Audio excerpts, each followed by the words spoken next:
Hello Free Fire fans, want to jump into the action fast without linking an account? No problem. I'll show you how to log into Free Fire as a guest. So without any delay, let's start the video.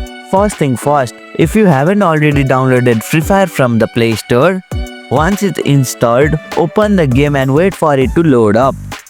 Now on the login screen, you will see several options like Facebook, Google and more. What you want is the button that says guest or play as a guest. Just tap that and boom, you are in the game. No email, no password, no waiting, just straight to the action.